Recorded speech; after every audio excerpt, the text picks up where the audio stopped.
নমস্কার দর্শক, আপনারা দেখছেন শিলচর বাংলা নিউজ ইউটিউব চ্যানেলে। সঙ্গে রয়েছে আমি তমাল গোস্বামী। আপনাদের প্রত্যেকেই স্বাগত জানাই আমাদের এই চ্যানেলে। এখন যে ফুটেজ আপনি দেখতে পাচ্ছেন সেটি হচ্ছে আগরতলার একটি আনারসকে কেন্দ্র করে কি বিতর্ক সৃষ্টি হয়েছে। আনারস, আপনারা ভাবতে পারছেন আনারস, মাত্র আনারসকে কেন্দ্র করে ক্রেতা এবং বিক্রেতার মধ্যে মারাত্মক মারামারির উপক্রম সৃষ্টি হয়। আপনারা ফুটেজে দেখতে পাচ্ছেন এই মুহূর্তে। দেখুন একটি আনারস কিনতে গেছিলেন একজন ক্রেতা প্রায় রাত 9:30 নাগাদ, এবং বিক্রেতা একটি আনারসের দাম 100 টাকা বলাতে আনারসকে কেন্দ্র করে তুমুল হুলস্থুলের সৃষ্টি হয় এবং যথাক্রমে মারামারির উপক্রম সৃষ্টি হয়। যদিও এ নিয়ে এখন পর্যন্ত থানাতে কোনো ধরনের কোনো এজাহার দায়ের করা হয়নি।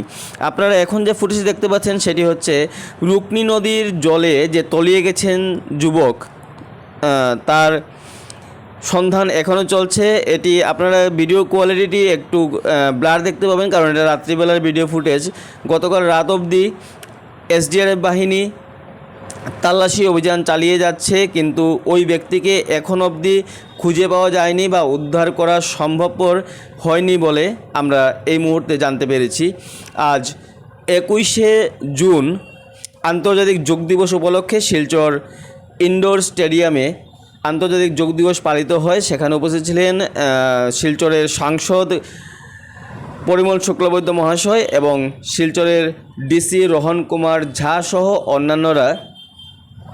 আন্তর্জাতিক যোগ দিবসে ওনারা বলেছেন যে যোগাভ্যাস দৈনন্দিন জীবনের একটি অঙ্গ হওয়া উচিত এবং প্রতিটি বাচ্চারা, কচি কাঁচা শিশু যারা রয়েছে, প্রতিজনেই যেন যোগাভ্যাস করে নিয়মিত এবং নিজের শরীর এবং স্বাস্থ্যকে যেন ওনারা সুন্দর রাখতে পারেন আগামী দিনে, তারই একটি প্রয়াস মাত্র করা হয় আজকে ইনডোর স্টেডিয়ামে, শিলচর ইনডোর স্টেডিয়ামে যোগাভ্যাসের মাধ্যমে।